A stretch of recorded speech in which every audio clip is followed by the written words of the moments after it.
conduct safety. Are you satisfied with those safety concerns? Yeah, we are. It's become very safe. Actually, it's become very safe, and tremendous work's been done on that, more than anything else. And it's really the automatic shutoffs. There's so many different things that they have now that they would have never had. You know, my uncle was a great nuclear person years ago, and that was a different, if you would have asked that question, probably it would have been a much different answer. But they have tremendous shut-off power and other powers that, and very redundant, as I understand it, like at a level that nobody's ever seen before. So it's safe. And we're going to do a lot of the small ones, and we're going to do some of the big ones. But yeah, very safe and clean. Mr. President, on Apple. Let's keep it on this for a little while.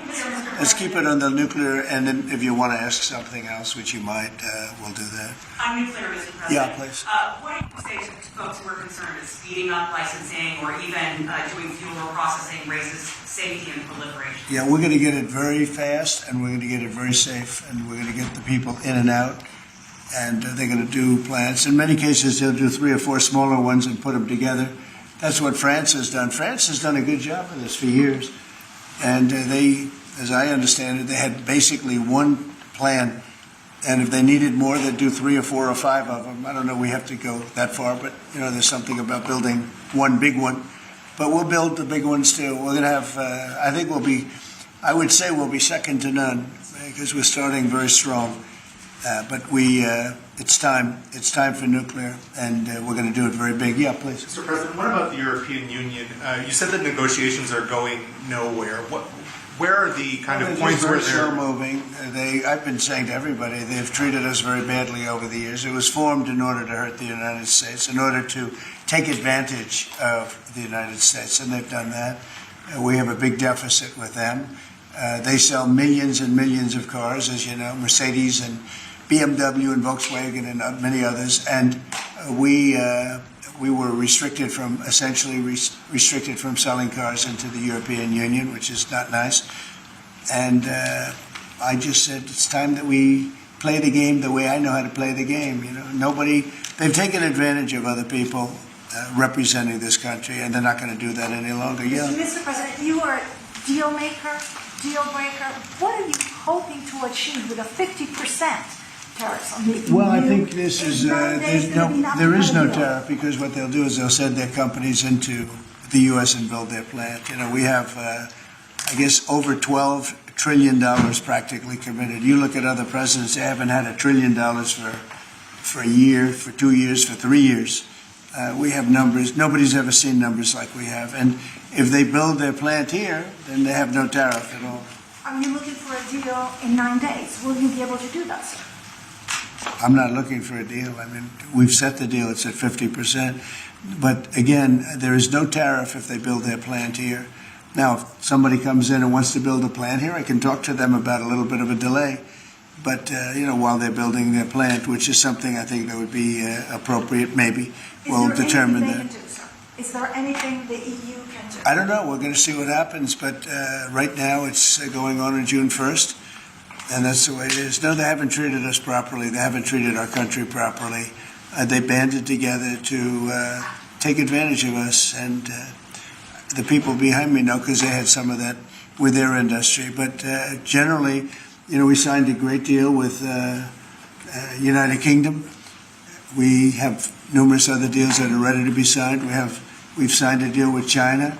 We have some really amazing deals, but the European Union, I mean, the sole purpose was really not to hurt us, but to take advantage of us, and we're not going to be taking Mr. President, on Apple, you said this morning that if they don't make their iPhones in the U.S., you're going to hit them with a 25% tariff. Right. Do you have the power to tariff one single company? And why would you want to hurt an American company in that way? It would be more. It would be also Samsung and anybody that makes that product. Otherwise, it wouldn't be fair.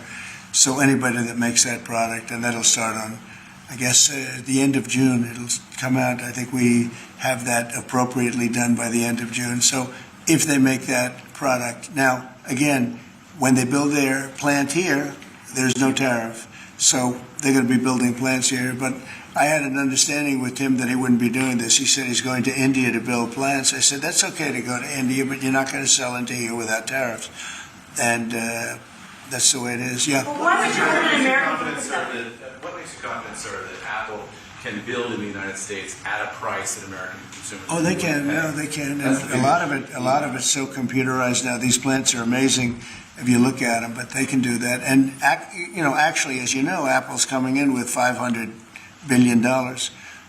So are the chip companies. We have all of the chip companies coming in. The biggest, $500 billion, $200 billion, $250 billion they're spending.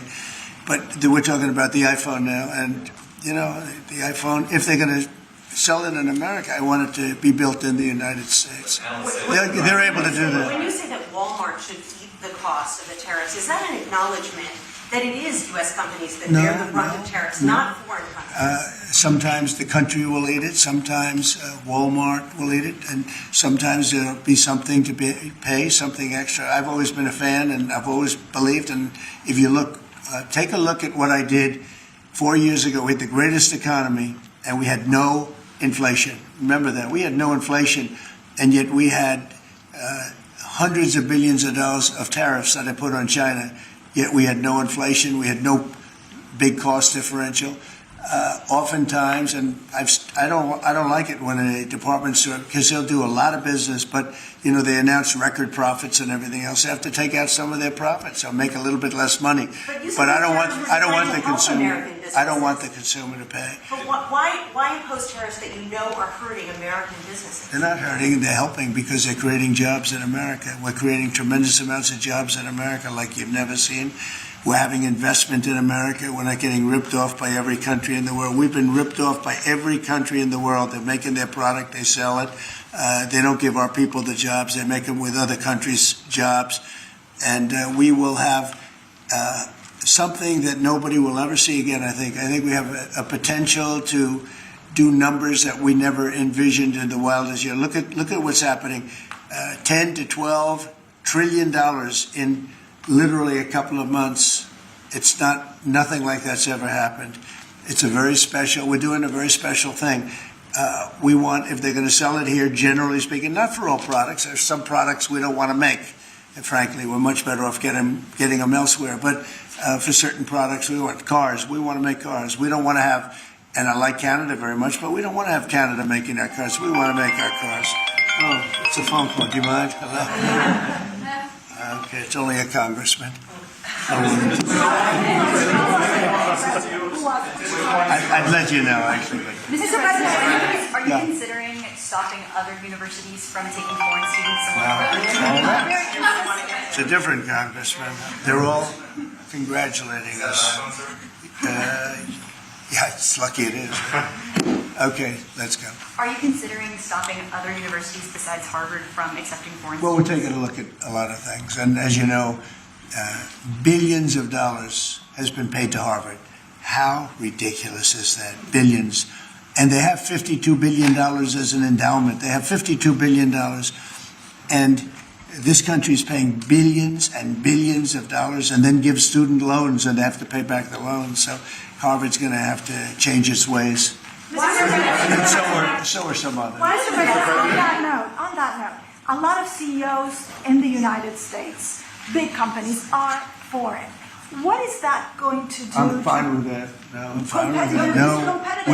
we want to do that. We're actually going to be doing something in the near future that's going to make it possible for people to come into this country and come in and, have a road toward citizenship. And I think it'll be very exciting, but it's too soon to speak. You don't think that banning Why would you students? not want the best and brightest from around the world to I do. come to Harvard? I do, but a lot of the people need remedial math. Did you see that?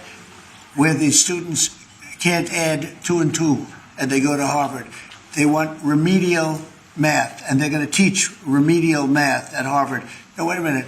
So why would they get in? How can somebody that can't add or has very basic skills, how do they get into Harvard? Why are they there? And then you see those same people picketing and screaming at the United States and screaming at, they're anti-Semitic or they're something. We don't want troublemakers here.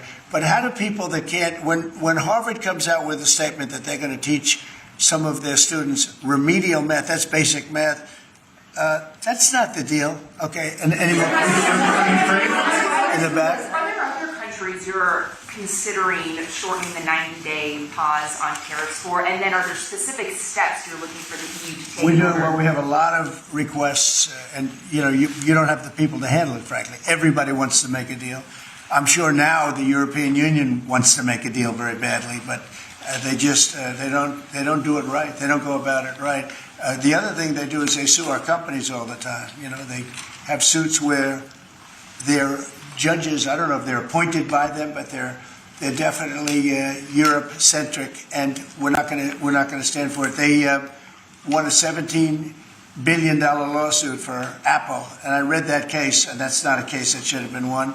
They're suing other of our companies. They use this as a weapon, but they use it really to raise funds for what they do. It's almost like a fundraising mechanism. So we add that to the fact that they do the non-monetary tariffs and lots of other trading, you would call them trading barriers. They don't take our cars. They don't take our agriculture. They don't take anything, but we take their cars by the millions. And therefore, they have the jobs, they get the money, and we get closed plants. It's not going to happen that way anymore. Thank you very much, everybody. Thank you, press. Thank you, press. Thank you, press. Thank you, press.